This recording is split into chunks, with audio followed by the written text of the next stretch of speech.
Hello all, and thanks for joining us on this Paranormal Pit Stop. Tonight, we'll be exploring a popular 19th century brewhouse-turned-boutique and lodging that's located off of East Grayson Street within the Pearl District of San Antonio, Texas, deriving its moniker from wife of former Pearl Brewing Company President Otto Koehler, and rumored to be roamed by a range of ghostly manifestations tied to its past. Are you sure you're ready to brave the history and hauntings of the iconic Hotel Emma?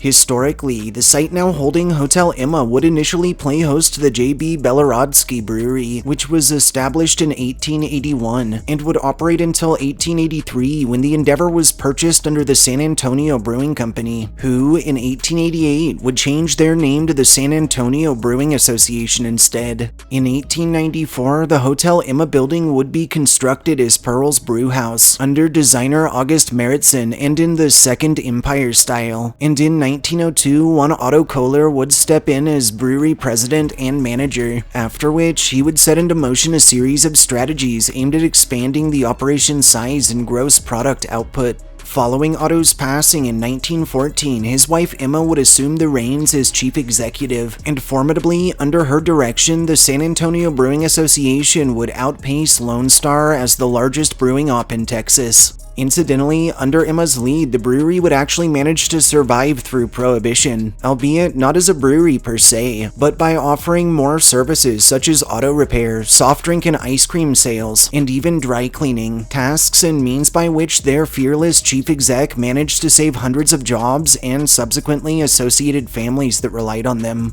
Oh, and that part we mentioned about not surviving as a brewery? Well, we'd feel remiss not noting that rumors claiming the operation did actually continue bottling up authentic Pearl and Texas pride behind closed doors, and only for those in the know have persisted. And while no evidence supporting these boisterous, unfounded, and quite frankly dangerously offensive accusations has ever been uncovered, it does just happen to be a fact that following the passing of the Blaine Act and the effective end of Prohibition, right at midnight on September 15th of 1933, no less than 100 trucks and 25 railroad boxcars filled to the brims with the brewery's bubbly golden bounty were rolled off of company grounds with haste. And something tells us such massive production wasn't due to a dedicated or highly efficient workforce. While Emma would eventually turn control of her company over to her husband's nephew in 1933, she would continue to attend company functions and would retain her hold and presence in business matters right up until the very end, being her passing in 1943.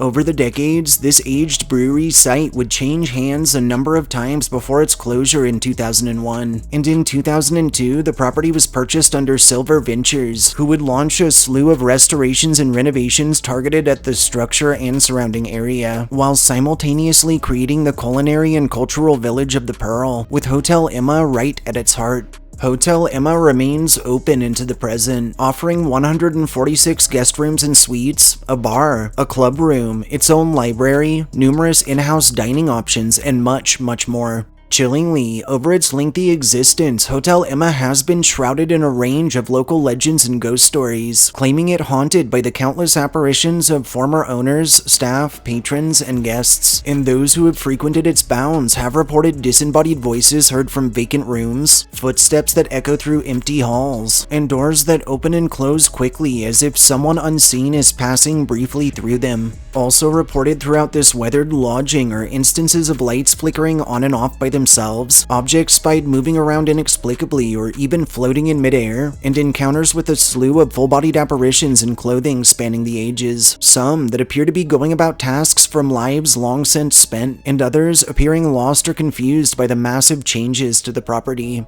Several informal investigations of the hotel have yielded high EMF levels, chilling EVPs, and extreme cold spots captured on thermal grids, while others have told of strange knocking sounds from within the walls, of the phantom sounds of machinery that's no longer present on site, and of the unnerving feelings of being touched, brushed up against, or even grabbed at by someone or something unseen. By far the most famous legend surrounding this aged-old brewery site, one which actually intertwines with real history, is the tale of the Three Emmas. In 1910, our Emma Koehler was badly injured in a car accident, after which Otto would hire a young, cute live-in nurse, also named Emma, or Emmy for short, to tend her. Sadly, before long, Otto would begin an affair with Emmy while his wife was still recovering, and would end up moving Emmy and one of her nurse friends, strangely a third Emma, into a house off Hunstock Avenue. This third Emma was tall, blonde, and gorgeous, and being the absolute slimeball that he was, Otto would begin another affair on top of his other affair on top of his actual marriage, all with these 3 different Emmas. But it wasn't long before word got around, and after leaving his brewery at around 4 p.m. on November 12th of 1914, and traveling to the Hunstock house to visit with the 2 nurses, the adulterous husband was shot dead by tall blonde Emma in her .32 pistol, who would later quote to police,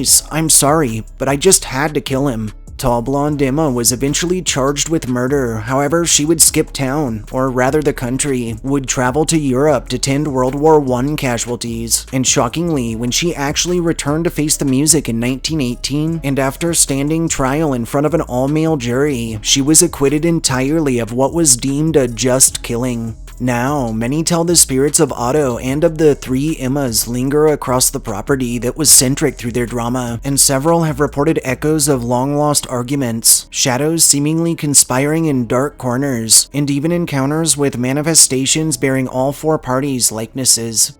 Thanks for tuning in for this Paranormal Pit Stop. If you enjoyed hearing our histories and ghost stories, subscribe to our channel, like this upload, and share us with anyone you feel could use a good scare. We'll catch you all next time.